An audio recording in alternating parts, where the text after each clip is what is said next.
یہ کہانی سچے واقعات پر مبنی ہے۔ بہت سال پہلے کی بات ہے۔ ایک گاؤں میں ایک لڑکی تھی۔ دوسرے بچوں کی طرح اس کو بھی کھیل کود میں بہت مزہ آتا تھا۔ السلام علیکم، میں ہوں آپ کا ہوسٹ سردار عرفان اور آپ دیکھ رہے ہیں میرا یوٹیوب چینل دی مارل سٹوریز۔ اگر آپ میرے چینل پہ نیو ہیں تو براہ کرم چینل کو سبسکرائب کریں اور بیل آئیکن کو دبانا نہ بھولیں۔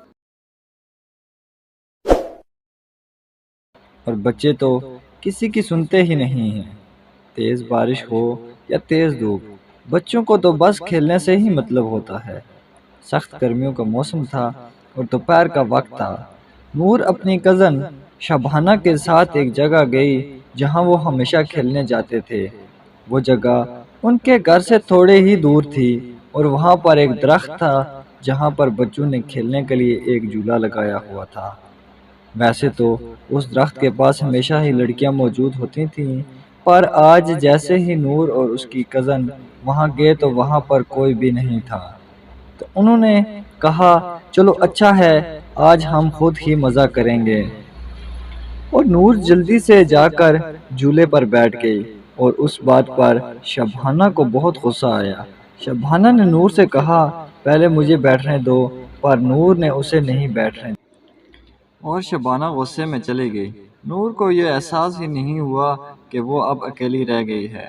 اچانک نور کو محسوس ہوا کہ جیسے اسے کوئی جھولے دے رہا ہے اور آہستہ آہستہ وہ اور تیز ہو رہی ہے۔ اب وہ خود بھی ڈرنے لگی تھی کہ یہ اس کے ساتھ کیا ہو رہا ہے۔ نور وہاں پہ چلانے لگی پر وہاں کوئی بھی نہیں تھا جو اس کی مدد کرتا۔ نور کو عجیب عجیب آوازیں سنائی دینے لگیں اور وہ اچانک سے اس جھولے سے گر گئی اور بے ہوش ہو گئی۔ کچھ دیر بعد جب اس کی آنکھ کھلی تو اس نے دیکھا وہ اپنے گھر میں ہی تھی، پر وہ کچھ بولنے یا کرنے کی حالت میں نہیں تھی۔ وہ سب کو بتانا چاہ رہی تھی کہ اس کے ساتھ کیا ہوا، پر وہ کچھ نہیں بول پا رہی تھی۔ دن بہ دن اس کی حالت خراب ہوتی جا رہی تھی۔ اس کے ماں باپ نے ہر ڈاکٹر اور ہر حکیم سے بات کر کے دیکھ لی، پر کوئی بھی اس کا علاج نہیں کر پا رہا تھا۔ اور ایک دن نور کے بابا کسی بزرگ کو لے کر آئے اور اس بزرگ نے ان کو بتایا کہ نور اب زیادہ دن زندہ نہیں رہ سکتی، کیونکہ وہ اب پوری طرح غیب کے قبضے میں آ گئی ہے۔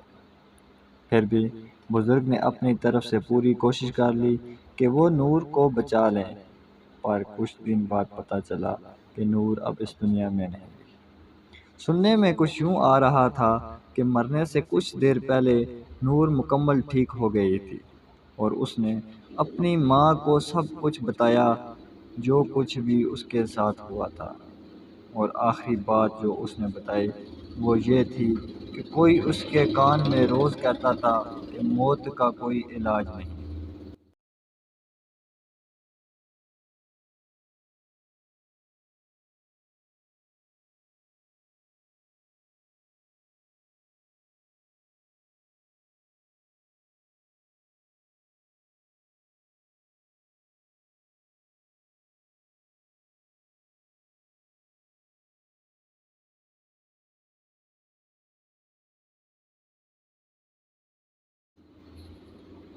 نور مکمل صحیح ہو گئی تھی اور اس نے اپنی ماں کو سب کچھ بتایا جو کچھ بھی اس کے ساتھ ہوا تھا۔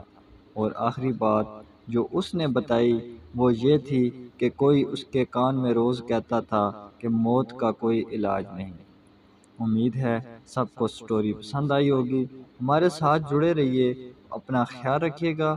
اللہ حافظ، فی امان اللہ۔